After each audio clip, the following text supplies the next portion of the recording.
Welcome to Malcolm Reed's How to Barbecue Right, a podcast where we talk about barbecue, share recipes, and discuss all things delicious. And now, here's your host, Malcolm and Rochelle Reed. Hey, welcome back to the How to Barbecue Right podcast. I'm your host, Malcolm Reed, joined by my lovely, talented side chick, Miss Southern Shell. Sides chick, yeah. The S is important. You got to stress the S and sides. I guess you're right. That would be pretty bad. Maybe I need to redo that intro. And we got Tyler on the board. How's it going, y'all? I'm so good. I'm the main chick and the side chick. That's what you know when you boss.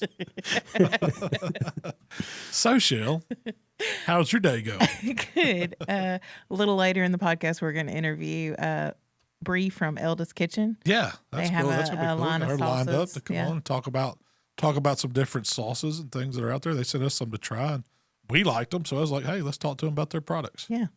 But first, What else are we talking about today? I thought we'd talk about you and your catering jobs.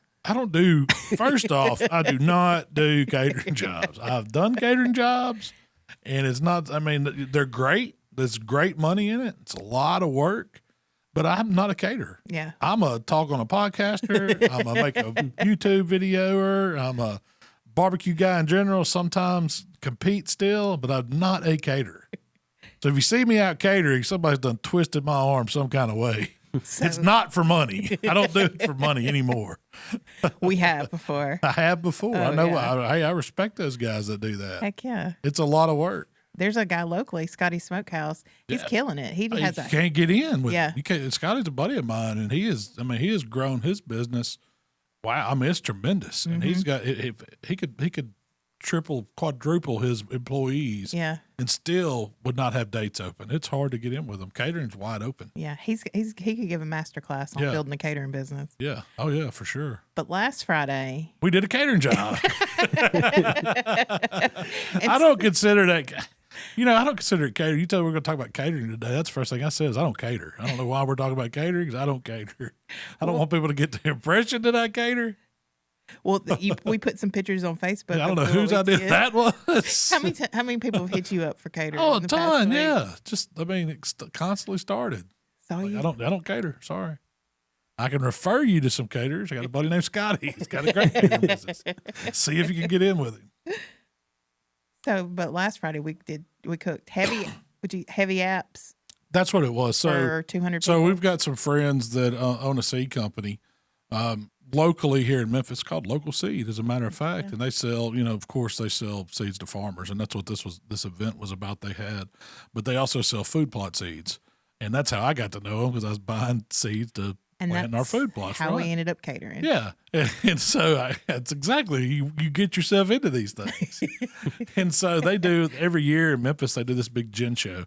And think of it as a boat show, car show, trade show. Basically, it's a trade show for farmers. Yes. Where you've got all these vendors that come out. They're showing them the new combines, the new, seed that's coming out. And it's kind of a big deal. It's a huge deal. I didn't realize it. Like, I'd been to this thing. It had been years since I'd been to it because I had a buddy of mine's dad had some tickets because their family were farmers. They were like, do y'all want to go to the gin show or, tractor shows? What they were telling me it was. And I was like, man, we'll go down there, act like we're farmers, walk around, get up in these. I just wanted to climb on some tractors and combines and stuff. You didn't have anything going on. I didn't have anything going on that Saturday. So we went down there, and this has probably been 30 years ago. I was, 21. There was, it was fun. It was a lot of fun. It was way different now, though, because, man, so we did this as an offsite.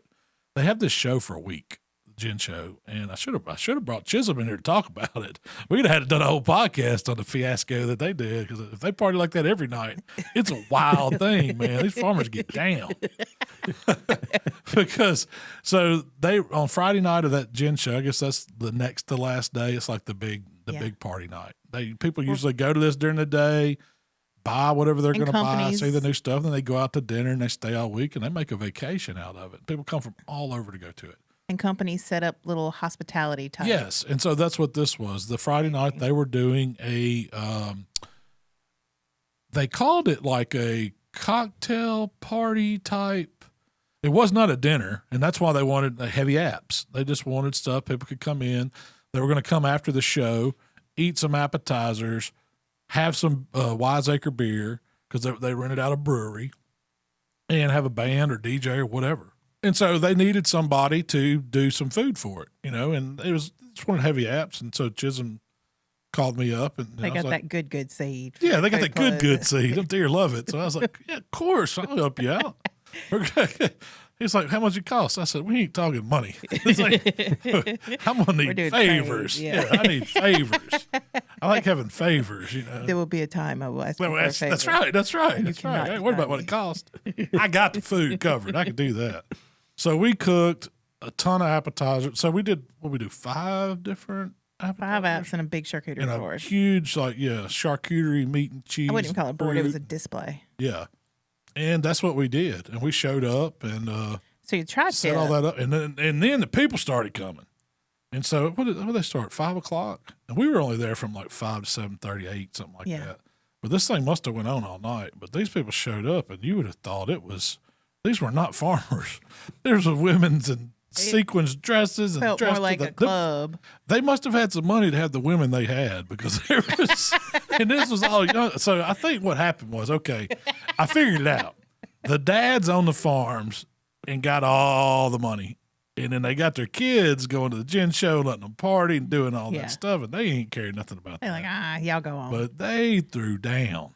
I mean, it was going on. It was a club almost. Yeah. It was not what I expected. You went in the restroom one time. You was like, it's like being in a nightclub. All the women was in there, making up and doing all the stuff the women do, I guess. Talking mess. Talking. But it was an event.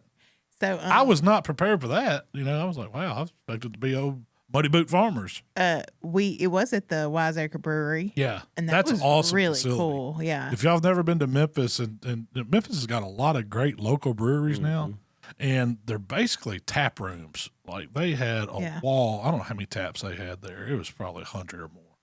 But they make all the beer in house, and you can buy. They have coolers set up where you can buy their beer and take it home with you. But you can try all their beer. It was a great event space. I like Wiseacre beer. It's the Tiny Bomb. It's no Miller Lite. I ain't gonna lie. But it's if you're into craft beer, locally made beer, Tiny Bomb is their lager, and it's probably the closest thing to. I could drink that. Yeah, it was good. Yeah. It's got a good flavor. I mean, I don't see. I can't drink I'm not gonna sit there and drink a 12-pack of that. Of Tiny Bomb? Yeah, but you give me a domestic beers, you drink some of those like drinking water. Yeah. And that's why I like, my Miller Lite. But anyway, Tiny Bomb's great. I didn't try anything else heavy. They've got some good ones. Yeah. Real good ones. And there's some people that are aficionados and loyal to the brand and all that too. And that's great. Great. Yeah, if that's your thing. Especially for Memphis. I'm like that with my barbecue. But y'all go to Memphis and check out Wiseacre Brewery. But it was a great event space, and they had the nicest kitchen we've ever cooked in. Pro kitchen. They had this triple pizza oven, and I'm sure they didn't use it for what we used to, but we used it as a giant warmer because we had cooked all of our stuff and brought it to the event. So it worked out great for us. We're going to talk about what all we cooked and what we did and all that. The tri-tip was amazing. So first off, y'all do, when I say y'all, I mean Mark. How did Mark cook that tri-tip? So here's what we did. You got it. We did these everything was appetizer form, kind of served in bits. Okay, we're gonna go through the whole menu. We did that. The tri-tip was kind of like the big ticket items. Yeah, we'll talk about that one last. Okay. We started off with the bourbon brown sugar chicken skewers. Yeah. Those, and then we did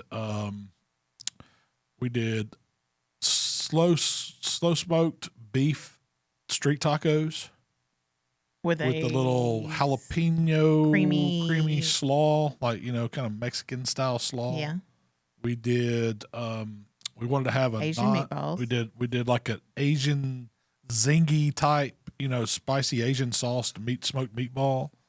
We did a non-meat dish. We did these chimichurri herb roasted smoked potatoes, little baby Yukons with a creamy ranch. With a little creamy ranch sauce. And then we did these little tri-tip. We did tri-tip that we reverse seared, and we served them we were going to serve them like crostini style, but crostinis were finding 200 crostinis. Yeah, and not having to buy baguettes and make them yourself.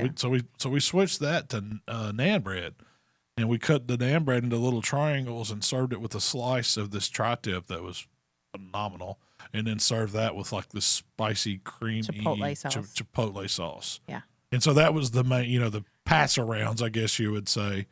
And then the charcuterie board was kind of the grazing table, and it had a little bit of everything on it. Did you get a picture of that? Yeah, it's on that post. I mean, everybody, charcuterie board is basically cured meats, all kinds of different cheeses, dips. It's whatever you want to put pickled on it. vegetables, crackers. And I like the way you and Mikey pretty much set it up. I didn't do anything with that. Well, we supervised some plate building because that's the way you do it. That's what I like about building a big one.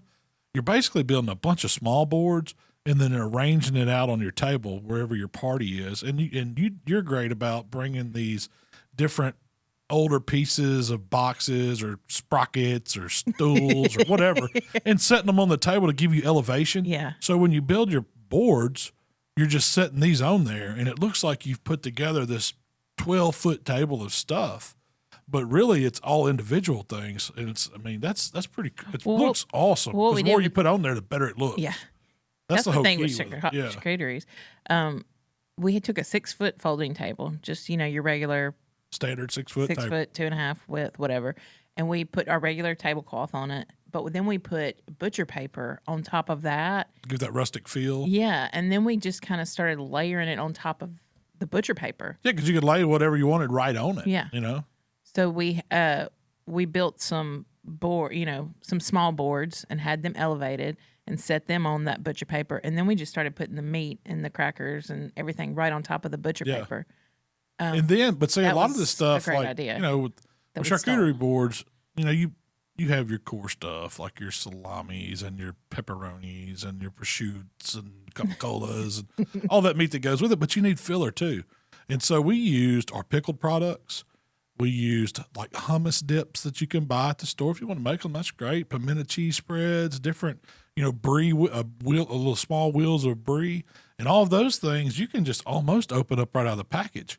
And I know like our pickles and stuff, they were just sitting there, take the lid off the jar, put a little tongue or fork in it. It's good to go. Well, that way people know what it is. Yeah. And even with the hummus or some of the olives, like the different marinated vegetables that you buy at the grocery store, like some of them have these deli bars or they'll have the stuff already packaged.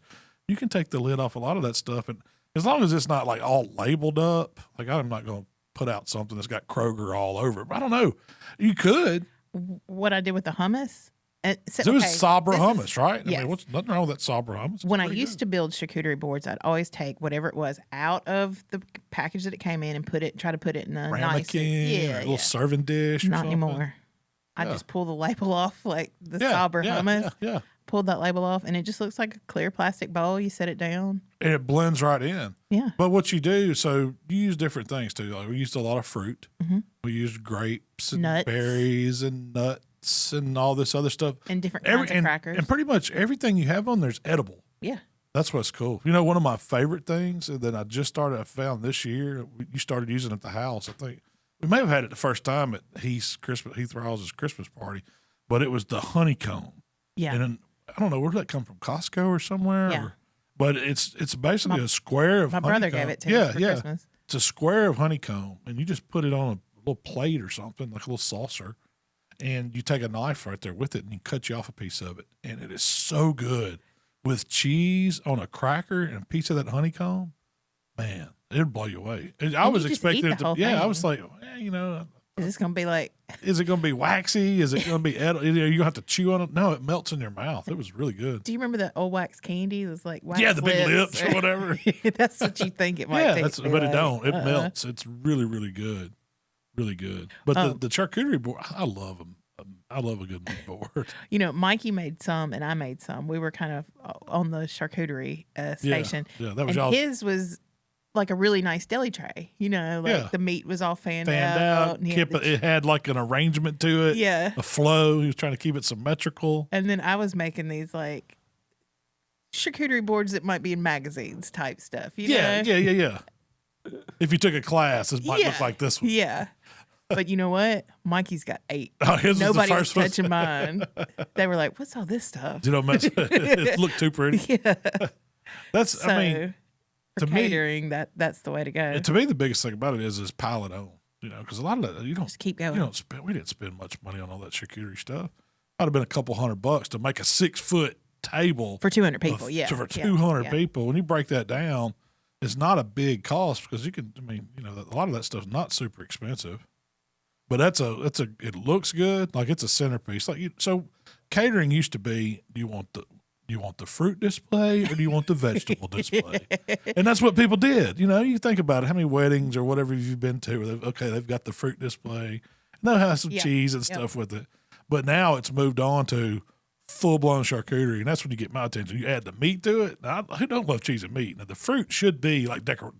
It shouldn't be like you're charging me per person for this fruit display. That ain't happening. Yeah. I mean, nobody's eating the cantaloupe. Let's get real. You want the pepperoni wrapped around the mozzarella. That's what you want, right? Am I wrong? No, Yeah. I'm not picking up them grapes. Yeah, I'm not eating those grapes. That's not what I'm about. I want the meat. One thing we did do is Sam's Club had it, and it was called fried dill pickle dip. Yeah. Oh, it was good. It's really good. Have y'all had that? Mark's the one put us on. He said, if y'all go to Sam's, get the fried dill pickle dip. We'll put that on the charcuterie. And that was another one, just pull the top off and set it out. Yeah. Did you put that one in something? I think I put that one in a bowl. Because it was labeled up. Yeah. That's the only time you change it up and put it in something, it was labeled up. But what we found was, so with that event, we knew that we weren't going to, because these people were going to party all night. I don't know what time they're going to run them off. But we weren't staying there. We wanted to leave it to where once we got through the end of our service that we could leave them enough food for the people that had grazers, late night grazers. Yeah, after they done drinking all the Wiseacre beer they drink, they knew they come back and eat. But we wanted to leave stuff to where we didn't have to go back and get anything or whatever, or stay till the end. Or stay till the end. And so a lot of the stuff we used was like disposable type stuff that looked good. Where did you find all that stuff? Tableclothfactory.com. Oh, for real? That's where the platters came from. They do a lot of like wedding stuff. Skewers we used and all that. That's where I get all our Memphis and May stuff, all our tablecloths. Tableclothfactory.com. It's cheap. Or maybe it's Tablecloth Factory Outlet. I don't know. I see emails with invoices is all I know. I was like, who are these? Are we ordering that many tablecloths? We don't even cater. I was like, how can we be ordering that stuff? All that disposable stuff is just cheaper there for some reason. Cheaper than Amazon and stuff. Yeah. So that was the graze for the bourbon brown sugar chicken skewers. You have that was a recipe that I did, and they were super easy. We took boneless, skinless thighs that I got a smoking hot deal on from my man Steve at Kroger. Probably never get thighs that cheap again. But we cut them in strips long ways and skewered them and marinated them. And for that many, I didn't make up a marinade. Well, we kind of did because we started out with it was like it was the McCormick. It was a Lowry's, wasn't it? I thought it was McCormick. In your recipe, you actually use a store-bought marinade. Yeah, it's like a bourbon brown sugar marinade. That's a McCormick packet. We used a bottle this time. I think it was the Baja. It was the Southwestern Baja marinade or something like that. No, it was the brown sugar hickory or something like that. Marinade. That's what it was. And it was in a bottle. And you just poured it over it, but we had to add some stuff to it. We added some extra water to kind of thin it down a little because it was a 30-minute marinade, and we knew we were going to leave them in there for hours. We didn't want it to break them down too much. And then we added, some different seasonings and I think we put some vinegar sauce in it and Mark threw some Captain Rodney's or something. I mean, it was like a conglomeration of stuff we soaked all this chicken in. We took them and we stuck them down in like these buckets because we could put them in the refrigerator. And they were food service. Yeah, it's food service bucket. Yeah, with a clear bucket, white lid, whatever. But it worked perfect. So when we got to the event, I found a new toy.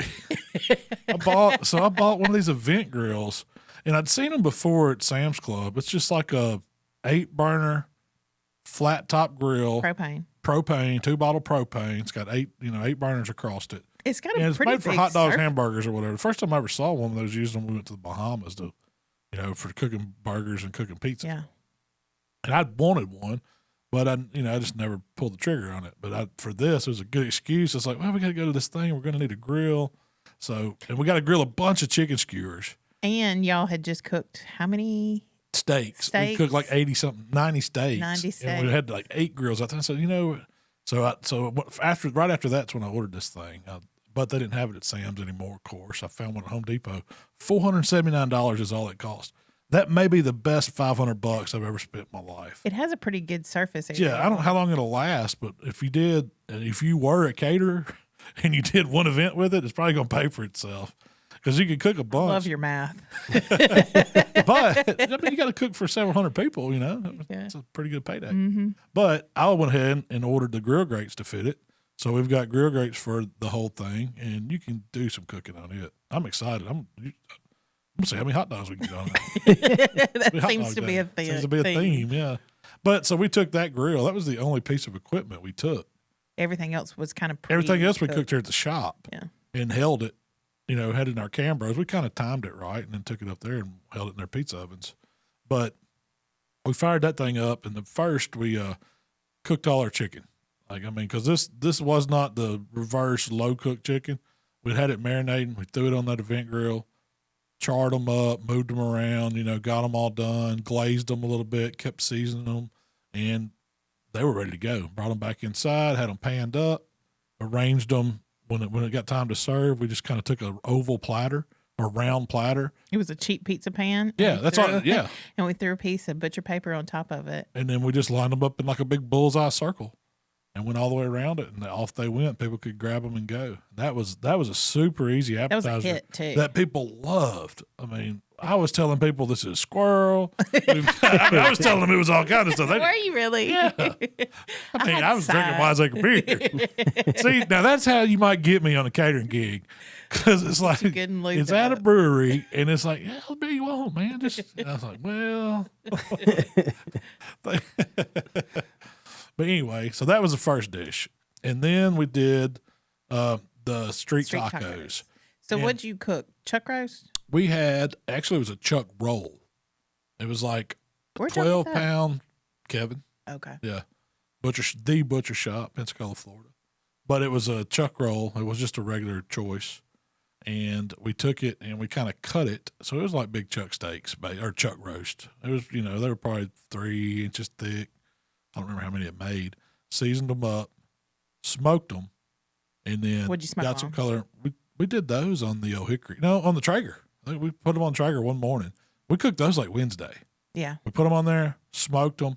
When they got good color on them on the outside, just like you're doing a brisket, took them off, put them in a pan, panned them up with gringo, some Mexican beer, you know, just threw some stuff from the pantry in there. I think they had some Valentina's hot sauce in it, a can of chipotle peppers and adobo sauce, you know, just that kind of Southwestern flavors. Yep.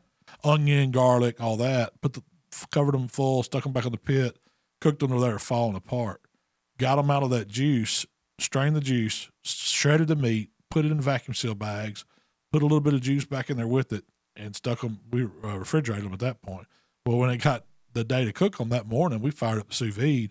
We put all of our bags of this awesome smoked chuck beef in there and just held them at 140 degrees all day. When we went to the event, you know, we unplugged it here at the shop, went to the event, plugged it back up. And then when you needed a bag of meat, when making these tacos, you just went and got it out. It's hot and fresh and ready to go. That was awesome. That's one of the best ways I've seen to reheat pulled meat like that. It keeps it so juicy and so tender. You don't lose anything. It does not air out. Because, you know, a lot of times you just throw it in a metal pan, maybe put some saran wrap or aluminum foil over it. And then when you're going in and out, it's all drying out or whatever. We kept this hot and fresh the whole service. And then for our tortilla shells, we just bought the little street taco flours and threw them in the pizza oven kind of at a stack, warmed them up. It didn't take a minute. Put them in, threw out boats, little to-go boat things, and put a shell in each one and put some meat in it, topped it with our slaw. Now, the slaw we did, we bought the pre-shredded coleslaw from Sam's, the big bags, dumped it in our meat bag. I think we put like 6 pounds of slaw in there, three of the big 2-pound bags, and then we added a Poncho's. I call it Poncho's Tropical, they don't call it whatever. Tropical anymore. What do they call it? I think it's called green dressing. Yeah, Poncho's green dressing, which is a local product. I think they're going nationwide with that. But it's basically a Mexican mustardy vinaigrette. If you think of it like that, it's sweet, it's tangy, it's got a lot of cumin, a lot of Mexican oregano in it. It's really, really good. And yeah, it's got like a oil vinegar mustard thing going on, and it's awesome. It makes an excellent coleslaw. We added a little bit of sugar to sweeten it up. But we added mayonnaise too. And we added mayonnaise to make it creamy. And that was it. That and is some one seasoning. That is one thing. Gringo. Yeah, that is one thing I wouldn't do again. Is that the mayo? Yeah, the creaminess, it just doesn't, I mean, it tastes great. I think the tacos were one of the big hits of the night. I mean, it all was good. But the creaminess just doesn't look that great sitting out on a boat. I think the vinegary, oily one would be much better. Right, yeah. right. Never thought I'd hear you say that. Yeah, no doubt, no doubt. Well, she would have got the mayonnaise back. She would have got the mayonnaise back in a sauce. Like, so then you could have took it, like, say if you would have, exactly. If you'd have marinated the cabbage or put the slaw together with just the mustardy vinaigrette, Mexican vinaigrette, and we put we diced up a bunch of jalapenos and put in it. Yeah. And so if you'd have had that on top of the meat and then come back and dress that, because we didn't have to dress it because it was a creamy slaw. You didn't really need a dressing, but it would have been good to make like. And it would have looked prettier. I thought. A creamy Mexican hot sauce. Like, yeah. With a drizzle. And you'd had the contrasting colors, and it would have been. Only thing that would have made that better, and if I was cooking them at home or for a smaller group, I'd have done pickled red onions and put them on top. Ooh, yeah. For 200, I mean, we made 600 tacos. Yeah. That's a lot of daggum taco. But after that, we did the meatballs. And these were super easy. We just we did not make 600 meatballs. It wasn't 600, it was 400. 400 meatballs. Okay. We did not make, so everybody got 2 meatballs, I guess. Yeah. Well, we didn't make that. We cheated and we bought these frozen Members Mark meatballs from Sam's Club. But they were dang good. They were really good. Put them on, just put them on trays, get them in the smoker. You basically, I think they're pre-cooked even, or cooked to a point. They're not fully raw meatballs. They're fully cooked. We're just getting them warmed up. You could have popped it in your mouth on the like outside. I mean, I don't know if you'd want to eat it like that. Yeah, like a meat sickle. But when we got them done, all it was warming them up, getting them warm, and then we put them in these big roasters. And we made up like this Asian-inspired, if you've ever had Asian zing hot sauce or wing sauce from, was it Buffalo Wild Wing? That was kind of the take on it. It's just a regular General Tso's type sauce. And it was good, and it was spicy, and it was flavorful. Oh, yeah. And you'd have thought, like, when we first did it, we're pretty much macing everybody's. Yeah, everybody thought it was too hot. But it really wasn't. But we had them, and so we started in the kitchen here because we had these roasters warming that sauce, and you'd go in the kitchen, it would choke you to death. I mean, the steam coming off it. I guess it was the peppers in that sauce, was the sriracha or something. It was just like making pepper spray. And then we had it in the kitchen. I was like, man, y'all got to turn the vent hoods on. This is killing me. I couldn't breathe in there. But when you ate them, they weren't like super spicy. They had a little kick. I mean, it was a spicy Asian meatball. Yeah. We took them, we skewered those. 2 meatballs on a skewer with some sesame seeds. Sesame seeds and chopped up parsley. It was easy. They look good too. Yeah, and people love the meatballs. I mean, who don't like a good old frozen meatball and sauce? I mean, would those have been better if they we'd had have cooked in the sauce and they'd absorbed the sauce too? Really, they were. They were saucy. Soft. They were perfectly textured. A little bit sweet, a little bit spicy, enough spice to counteract it to where it wouldn't. But there were people, I mean, for that crowd, they were perfect. Would your grandma think they were too hot? Maybe. Yeah. I don't know. They'd probably been too saucy, too spicy, too salty, everything. But I like my food to have some flavors. Someone asked me, they said, excuse me, is all your food seasoned? I was bringing that up. I was going to ask you if you had your purse sardines with you. And I said, Shell about lost it. It takes a lot for her to lose her cool. But this lady came up like we were the paid help. That was the problem. Oh no. That was the problem. And working a full-blown kitchen. It's like you were supposed to stop and do whatever and fix her order. But she said she wanted unseasoned meat. Is your food seasoned? I was like, ma'am, what's my name? I've never unseasoned anything. I'm very, very proud to say our food is heavily seasoned. Heavily seasoned. Yeah. First up, she said, well, what else do you have? I said, well, we got potatoes. She's like, potatoes weren't good enough. This is and I said, gospel truth. I swear. And I was like, well, we got the charcuterie board. There's, fruits and vegetables, all kinds of stuff. Yeah. Do you have any lettuce? And I said, we do have lettuce. And she said, okay, I have some sardines in my purse. And I was like, okay. So she'll come stomping her back. No. Where's that damn lettuce? No, that's not. And I was like, okay, would you like me to get you some lettuce now? And she goes, no. Just wait a few minutes. And I was like, okay. So I go back to doing whatever I'm doing. Yeah, just, hanging out. Look, not doing anything. Just waiting on this lady. We didn't have nothing going on. And I don't care if you have dietary restrictions. She might have had surgery. She might have had whatever. Yeah, I that's completely great. understand. Man, yeah. But then a few minutes later, she, snapped her fingers at you. I'm ready for my lettuce. where's my lettuce? Like, got an attitude.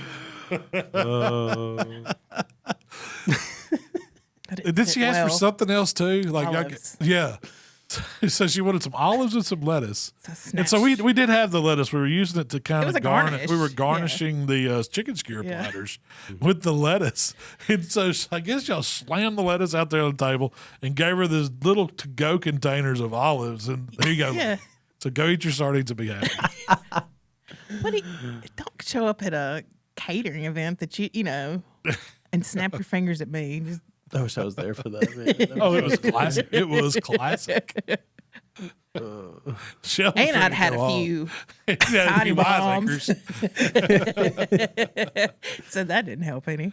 But did you buy you some sardines for your purse? That's all I'm asking. That's all I'm asking. That was my takeaway from that story. Like, why? How do you walk around with sardines in the purse?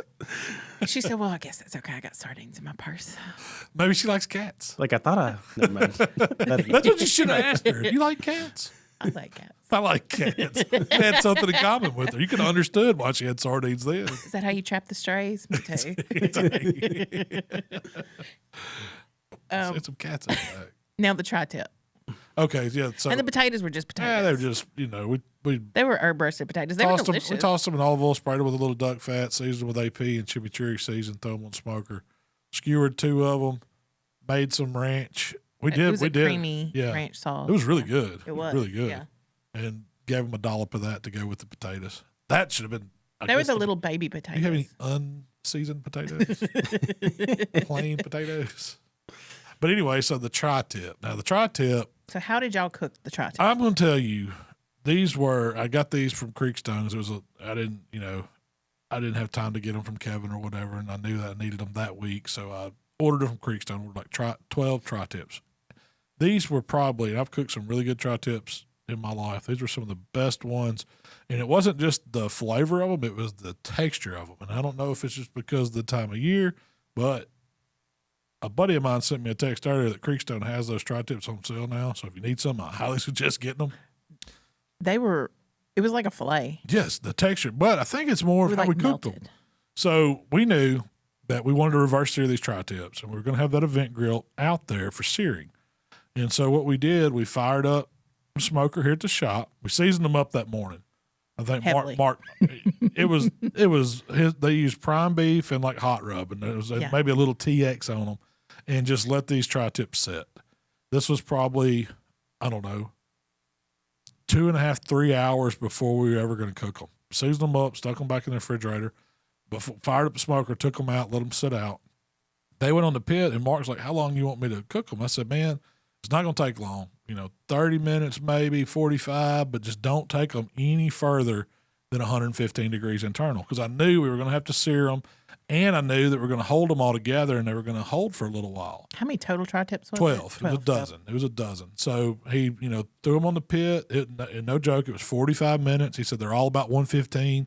So that it took 45 minutes. Yeah, What, yeah. 250-ish, 275? Yeah, I imagine it's 225, 250, something like Okay. that. I didn't ask you what temperature it was set on. Yeah. But that's about right. If I was cooking them at 250, it'd probably take about 30, 225, 235, probably about 45 minutes. Not long. Yeah. And you just don't want to cook them. Don't get them to rare. Don't get them to 120. Don't get them there yet. Get them to 115. And then we took them off and put them in a pan, covered the pan in full, stuck them in the Cambro, and that was probably about 1 o'clock. So we left the office at 2:30, I think. These things are still in the Cambro.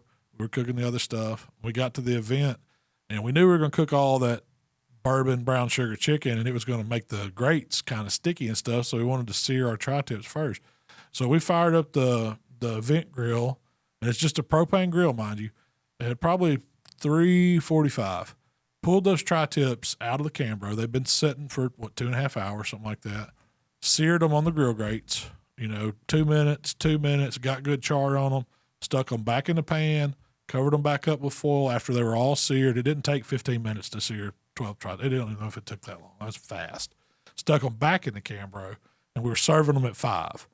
So we had another hour, so that gave us an hour to cook the chicken skewers. And about 4:45, we started slicing tri-tips first, and me and Mark jumped on that. And these tri-tips, they'd been held after the reverse sear, and they'd been held about an hour, 45 minutes after we seared them, the hard sear. And I think that was the whole key to them. When you cut them, and people, you were blown away, everybody was blown away. This is like filet mignon. They were that tender. They would melt in your mouth. Really, really. I mean, really we cut, and so I knew the tri-tip was going to be the star of the show. I didn't know how much. I figured 200 people, 12 tri-tips would be about right. It was way more than we needed because we were getting, like, we sliced these things, and I was like, you cook tri-tip, sometimes the tip's a little drier. You don't want to serve it. Yeah. We served these things from end to end, and we probably got, I would guess, well over 20 slices out of each one that was a portion. And we were throwing some big boy slices. Yeah. They were fantastic. You could not, I mean, it was unbelievable. And I think the cook you got on them was perfect for mass consumption. Yes, it was. But shoot, I got 3 in the refrigerator right now that came in yesterday. These did come from Kevin, and these are the Wagyus. I'm doing the same thing to them. Are you going to hold them exactly? Yes, put the hold in it? Tri-tip's always been like one of the faster cooking little roast or whatever. Yeah. No, I'm taking that same way. We're going to hold 2 hours after the smoke, and then sear. Hold them another 45 minutes to an hour, and then serve them. So it's going to be a 4.5 hour tri-tip, which is incredibly long for cooking tri-tips, but it's going to be worth it. I mean, I'm going to see that. And I'm going to. I can't imagine. I've never really just held tri-tip. I've reverse seared a ton of them, but it's like you go as soon as it gets 115, it's working until you serve it. Yeah. So you get, and it normally takes me about an hour to cook tri-tip. That's about. And I do give it a 5 to 7 minute rest before slicing it, but I'm going to let them rest and hang out. Why do you think you always have this theory of why the briskets in Texas are so good? Because they hold them so long. I think the same thing applies to that for real. And your when you cook our beef loin at Christmas, you always end up holding that, and they always end up coming out. That's right. That's good. Right. And a lot of people didn't know what tri-tip was. They didn't know. Yeah. A lot of people don't. It's Memphis. Yeah. They were like, tri-tip. Yeah. It's unique. Yeah. And what do you think they thought it was? I said it's beef. It's a specialty cut of beef. I got some meat in yesterday, speaking from Kevin, the butcher shop down in Pensacola, Florida. I got Denver steaks. I got more of those Trace Majors. I got tenderloin. tri-tip. I got a whole tenderloin, and I got some of these new collar cut, CT cut butts. It was like Christmas. It was like Christmas. I just happened to look at the Denver steak because I loaded them in the freezer. Yeah, it was like a marble. Like, I can't wait. I don't know style, not marble. I don't know if it's going to be recipes with them. If we're just going to take some. I don't know if I'm just going to cook them to eat them. But man, I can't wait. Did they buy y'all a 5th freezer? Hey, I don't know how she got it all in the freezer. I really don't. I don't know how. When Wagyu shows up, you find room. It's like there's croissant boxes over here, chicken's thrown out of here. I don't even know if I got the big turkey anymore. No, I cussed it, but I left it. Do we need this 24-pound behemoth of a bird, or do I need this Wagyu beef? That's a no-brainer. I know what's going to happen with this turkey. Yeah, it's going to be dry and terrible. It's too damn big. Oh, that's right. That's right. Well, it's time to bring Miss Brie on from Elda's Kitchen. Yes. And we're going to talk to her and find out all about Elda's Kitchen and the products they have.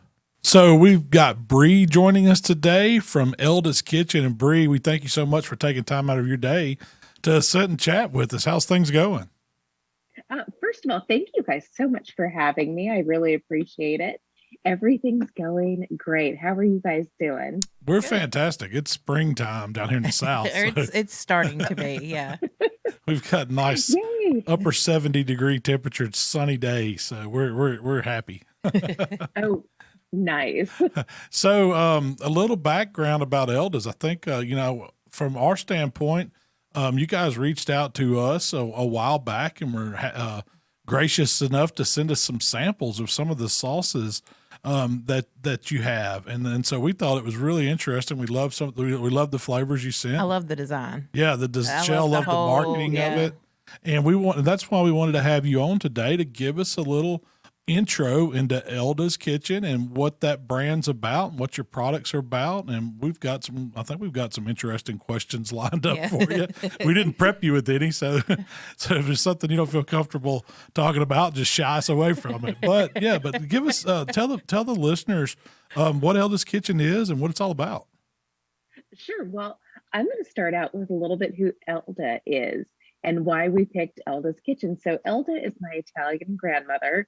I referred to her as Nani, and she was always in the kitchen.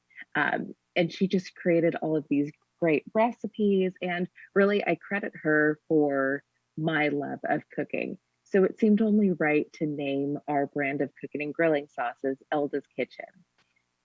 So Elda's Kitchen is small batch artisan made in upstate New York. What's really interesting is that we found another family-owned company. The people that own the plant, they started out with 10 employees, and now they're up to about 50 or 60 employees. Wow. Since we started Elda's Kitchen. So we're really proud to be American-made and to create jobs, especially during the pandemic when it was, it got scary for a little bit with everyone losing their jobs.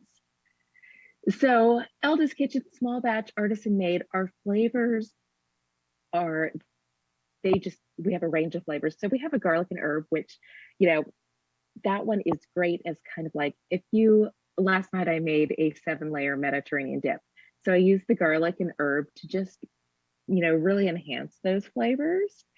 But then we have something on the total opposite end of the spectrum, which is it's called Spiky, and it's a spicy candied teriyaki.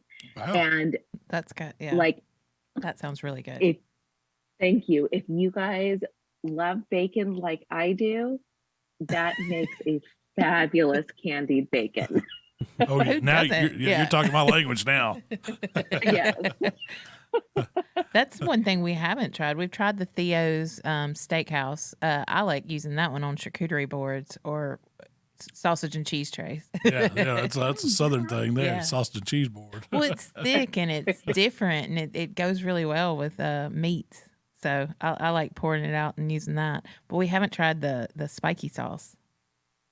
Well, we'll have to get you samples of that one too. So I'm like, you're bored. In my head, I'm trying to picture it. I love that idea, and I'm going to have to borrow your idea there. Yeah, definitely. So that is just an awesome idea. Well, we'll give you credit for that when we post photos. No, we always serve a sauce with, some sauces with our meat and cheese trays, especially we do something down here in the South called sausage and cheese, and that's exactly what it is. Yeah, it's a smoked or kielbasa style Polish sausage, and we season them, grill them up, and slice them up and serve it with different cheeses. A lot like you see people do charcuterie with cold cured meats, but we, ours are hot off. We like the hot ones off the grill, and we just keep it simple, call it sausage and cheese. But it's not fancy, but a good dipping sauce goes with it, and that's what we had those different sauces out trying them, and that's just something simple as dipping a piece of cheese in a sauce or a piece of grilled meat and tasting it. You really get the flavors of it, and that was what I liked, and I liked the uniqueness of it that you could use them as a marinade too, even. Yeah, well, thank you so much. And I will tell you guys is that I'm located in California right now, but we're actually headed to Texas. Oh, so I'm excited to try all of the things that Texas and the South has to offer. Definitely. Are y'all going to the Texas barbecue contest? Is it the Houston going on right now? No, never mind. We are not. So we are, this will be our first year there. So we're just trying to really get a grasp of the area. We are going to be outside of Houston, but now I'm going to look into that. I think it's just over. It was just over. It was last week. I was getting my. That was a huge, the huge Houston Livestock Rodeo barbecue contest. That's a huge one. Okay, I'm going to have to watch for that next year.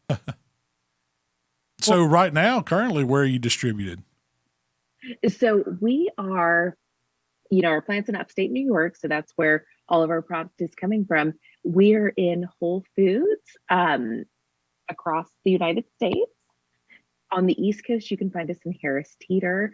And on the West Coast, you can, besides Whole Foods for both locations, on the West Coast in California, you can find us at a market that's in Southern California. It's called Lazy Acres. And we're in New Leaf Markets, New Seasons. So we're just in a bunch of little markets, but then we have Whole Foods. And we are available on our website. And Amazon is soon to be up and running fully with Elda's Kitchen. We are on there currently. Well, that's great coverage, though. I mean, with Whole Foods, that's nationwide for sure. And then the direct to consumer from website, I know that's kind of where we started, and that's a whole different animal. When you're talking about having to take orders and ship them out yourself, that's a whole different division of your business. It really is. And making sure the bottles arrive perfectly too. That's where I get a little extra with the bubble wrap. Yeah. So I know, Elda or Nani helped start the recipes. But at what point did y'all decide to turn this into a business where you were going to make it available for consumers? So this story starts back in the mid 90s. I was still in middle school at that point. And my dad Aldo started out with the Jamaican jerk. And I was going to say that's one of my favorites real quick, because I'm a big, we love Jamaica. We love jerk cooking, jerk style. And that sauce was great. Oh, I'm so glad you liked that one. That means a lot, especially since you are used to jerk chicken and like that style of cooking. So I'm glad that you really like that. So he started with Jamaican jerk years ago. And then we had a brand called Marinade Bay. So anyone who's familiar with Marinade Bay, it was sold at Whole Foods as well. You could see some of our flavors are the same. So we have Theo's Steakhouse now. Marinade Bay also have a Theo's Steakhouse. We say that it's the same sauce. It's the same as when we first started. So Elda's Kitchen, we were with a different production company. We just got too small for all of the other accounts that they have. So you kind of just phase out your smaller ones, unfortunately. And that's where we found Brooks Barbecue, who is currently making our stuff. And so Elda's Kitchen, it started about, we're going into our 5th or 6th year of business. And so Elda was always in the kitchen. I can still remember her barbecue sauce that she made to put on chicken. And so it was her love of creating good flavors that helped my dad, Aldo, and I create all these flavors.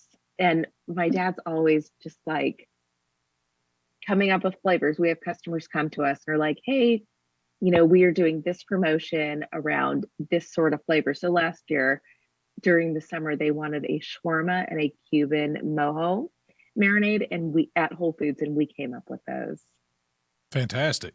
Yeah. And that's what I like about the uniqueness of it. It's not just geared towards just barbecue.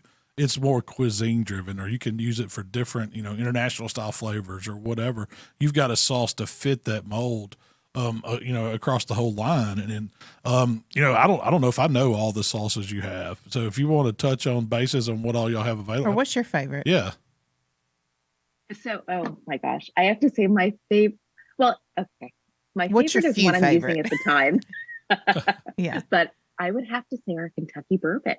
Wow, really? It really, you could take it and you can make it the star of the dish, or you add it and it adds that little extra flavor where people are like, what is this flavor? It's really good. It adds a lot to it. So Kentucky bourbon, definitely. Is it kind of sweet, kind of smoky? It is. It is. And it's just, I'm flashing to hamburgers right now because I mix it into the hamburger meat before I put it on the grill. And it just adds, I like to look at our sauces and I tell people this is keeping you out of the spice cabinet, out of the fridge, because there's so many flavors in here. So it makes your dinners quick, right? And And that's what people like. Yeah, that's what I like. Yeah. Yeah. And like, as you know, everyone's so busy these days that you want flavor, but you also want it quick. And that's where we really step in and help. So where did Theo come from? So Theo's Steakhouse came from, it was actually a sample sent to a customer, and on the label, it said Theo's Steakhouse. It was only going to be Steakhouse, but the customer was like, "Oh, you're naming it after me." And it just kind of stuck. And I think everyone just kind of knows, hey, who wants Theo's Steakhouse? So That was, we tried that sauce like Shell mentioned with that board. I was like, wonder who Theo is. Maybe. What's his must story? must be a pretty good steakhouse to have a sauce named after. So I got to ask, what's your favorite recipe to use with that black cherry barbecue sauce you have? oh my gosh. So well, first of all, if you're going to barbecue ribs, that is like my favorite. But the other day, I actually just made meatloaf muffins with the black cherry barbecue. That was one of the first recipes that I came up with. So if you go to our website, you see a bunch of recipes that are just kind of out of the box. And I've actually made a cheesecake using one of our sauces. Really? Was it like a savory cheesecake or? No, it was sweet. It was with the peach habanero. Oh, yeah. Okay. I could And get down on that. Yeah. yeah, it was, my husband's like, "Oh my gosh, what are you feeding me?" I'm like, "Trust me on this one. It is good."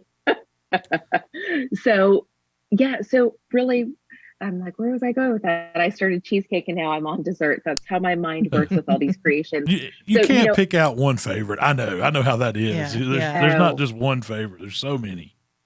Yes, there's just, take a look at our recipe. So black cherry meatloaf was one of my original recipe creations that I was like, we're going to take these sauces and we're not going to use them how people think to use a marinade or a finishing sauce. We're going to just revamp them and we are going to make it fun. So every Wednesday I go live on Facebook and Instagram. Is that under Elda's Kitchen for the listeners out there? Where can they find you on that? Yes. So Elda's Kitchen Facebook and Elda's Kitchen on Instagram. And I go on there and I take our cooking and grilling sauces. Sometimes it's super basic. We've done hot wings in the past, but last night I made a 7-layer Mediterranean dip using our garlic and herb. So I want to show people that, hey, these are more than marinades or finishing sauces. Definitely. And I like how you do that. I did one recipe I saw where it was a wedge salad and you used hot sauce to go with your wedge salad. And I thought that was, or it was a hot wing sauce you used. You used the hot wing sauce to go with that wedge salad. I really like that idea. I'd never seen that done before. I like the idea of making a buffalo wing wedge. Yeah, that sounds delicious. Yeah. Thank you so much. I know I'm always reaching for like the hot sauce and I was like, how can I incorporate Elda's? I'm like, we're just going to add it in there. It was super delicious. I love a good wedge salad. Me too. So how many products are you up to now? Oh my goodness. I'm not even sure. I think we are nearing about 20. So we do have our 8-ounce bottles, which are the retail size. And we also have a 64-ounce food service size. So some flavors are only in that 64-ounce. Okay. And so I didn't know that was part, a division of the company either. So you actually sell to, I guess, restaurants, food trucks, more of a commercial use, right? So the 64-ounce are actually found behind the meat counter in Whole Foods and other small retailers like Harris Teeter. Harris Teeter isn't small. So Whole Foods, Harris Teeter, but out here we have New Leaf and New Seasons, and they're used behind the counter.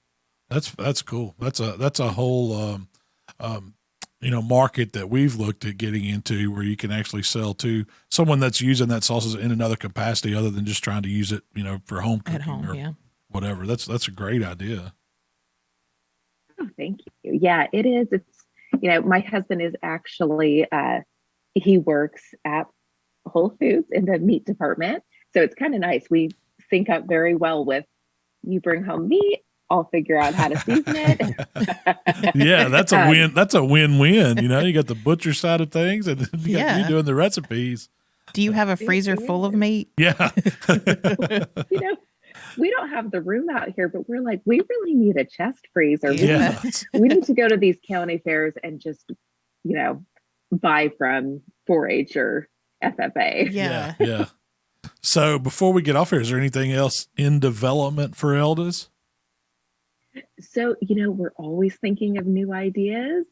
So just kind of stick around, check out the website, because I know that there are a lot of different flavors flying around from the gentleman who takes our ideas and brings them to life. And my father and I, as well as everyone else who's part of the Elda's Kitchen family, we get an idea and we really just go with it. Well, we love the idea that it's a family-owned, family-ran business, and you guys are doing a fantastic job with the marketing, with the recipes, with the flavor, with the social. The recipes that's are worth going to check out. You have pages and pages and pages of recipes, and they're all really great. They're very interesting and different. So it's worth going and check out the recipes. So we know we could find you on Facebook and Instagram at Elda's Kitchen. Where else can people find you? What's the website? So our website is www.eldaskitchen.com. And also, if you head over to YouTube and you search Elda's Kitchen, we do have recipe videos on there as well. Some of them are a little bit longer, and some of them are those short recipe videos that I know I really enjoy when I'm scrolling social media. We've learned that the short content is what people are watching. Yeah. Well, fantastic. Well, Brie, it was so nice of you to come out, to come on and share the Elda's story with us today. And we wish you all the best. And people can find Elda's products at Whole Foods everywhere. You've got where was it on the West Coast? What stores?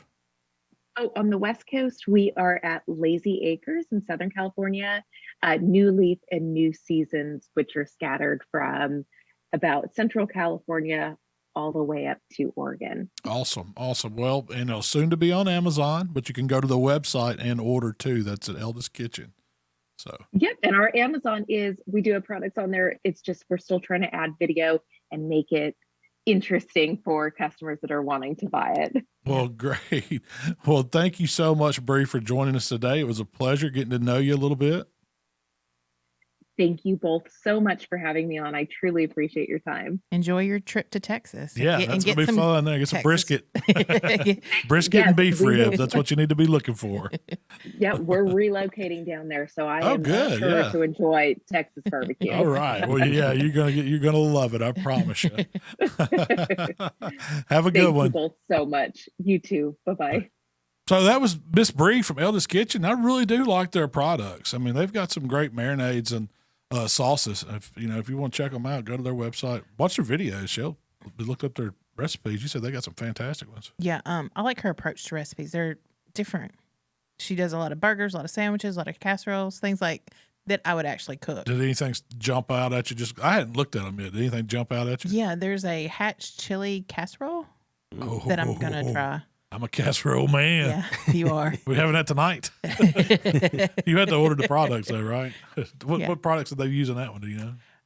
Hatch chili cooking and grilling sauce. Oh, they got some. Yeah. I hadn't even seen all the products. I mean, they had seen us like this little sampler, but I want to say it was only like 4 or 5 in it one time. Mm-hmm. Yeah. The one that jerked out to me was the Theo Steakhouse and the jerk, just because I thought those were unique. I like jerk. So, one other recipe I wanted to talk to you about real quick.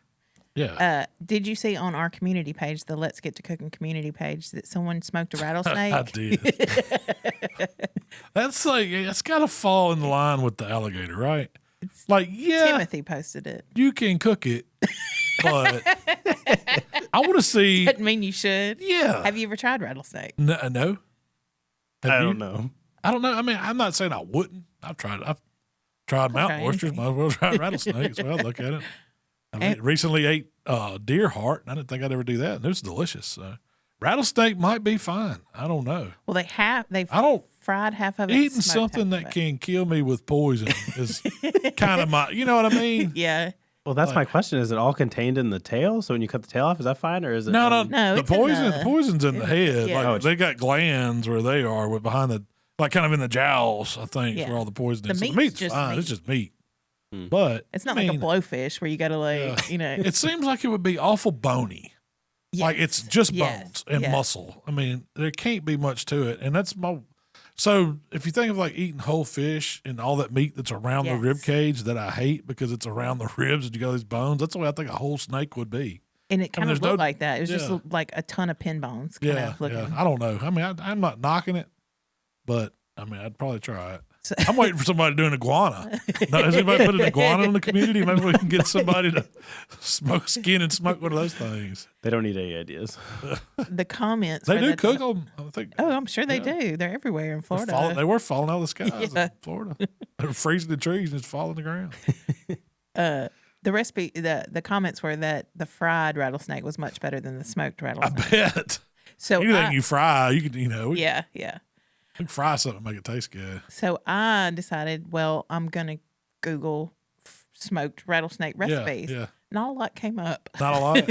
There was I want to see. Have you ever seen a rattlesnake mount? They'll Yeah, mount a yeah, rattlesnake yeah. and it'll be coiled up and it's sitting there with his head open. I want somebody to cook one like that. I mean, I guess the poison would be in that one. Like you just skin that dude head on, everything, fangs open, like you do the gator. swirl it around a chicken or something, and set it there and cook that snake. Just like a gator, yeah. I got your April Fool's recipe right now. Put a squirrel in his mouth like he's skin squirrel, like he's got it. Eh. I don't know if you cook the poison out of him that way or not. So when you do Google smoked rattlesnake recipe, the first thing that comes up is canned smoked rattlesnake. That's got to be a novelty item, right? I thought so, So too. yeah, You mean okay? so it's a product. Can you order it on Amazon? There's multiple brands. Oh no, it's not just one. It's not just Little Rattler. Canned snake. It's very tasty in a mild broth. You can eat it straight out of the can, or you can serve it over wild rice and pasta. I bet you can. Once you try it, you'll be coming back for more. Canned snake. And if you're tired of regular meats like chicken, beef, and pork, and your appetite is craving something a little more exotic, I would say that's very exotic. Do they have? So here's my question: are you tired of? Do they eat any kind of other snake, or is it just rattlesnake? It was like a wild game type. Yeah, but Or, I mean, I'm just asking. I guess other cultures or I did people not dive- eat different kinds of snakes. I mean, I didn't go into all the different snake recipes available. you got to be pretty first soon. off. You got to be pretty hungry to eat a snake. Like who would? I mean, there's a lot of things to try before I'm gonna eat a snake. That's more like Naked and Afraid style. Yeah, for real. Like I'm out there and I ain't ate nothing but these berries I found for like 30 days, and I see a snake, I'm probably gonna eat that snake. At least I'm gonna follow him and see what he's eating. So, see if I can get that before he does. I don't know. That's just me. We need to get somebody on here. Yeah, the that knows professional Snake. snake eater. Stuff. Yeah. There was one. I don't YouTube care about the video. cooker. I want to see the snake eater. I want, I just want to watch you eat him. Yeah. How'd you get into snake eating? I mean, I just got questions, Oh, man. There was one YouTube video. Just one? That's an untapped market. That's what I was thinking. I've got to make a snake video now. Me and my snake eating buddies. You cook it, but then you're Y'all like, try I ain't gonna this. try this. Yeah, I one. can try this one. It's some nasty water boxings. I wonder if you could eat those. Mark would probably try it. I mean, If I was going to eat a snake, I'd eat one of them big boas or anacondas or something like it's got some meat on it. Mm-hmm. Not a little Yeah. little tube. At least a forest snake or something. Something that looks like something healthy. I don't know. Them rattlesnakes get pretty big, I guess. The They one gotta be dry. it's got to be. Yeah. I imagine it's a little like gator. I would imagine so too, Yeah. really. Talk about it. I mean, I'm sure it's got white meat. It seems like it would be. The guy said it tastes like chicken in the comments. Everybody says that. I don't know what kind of chickens these people been eating. But evidently, it's not the same kind of chickens we cook. It's not Sanderson Farms chickens. They done bred the rattlesnake taste right out of them.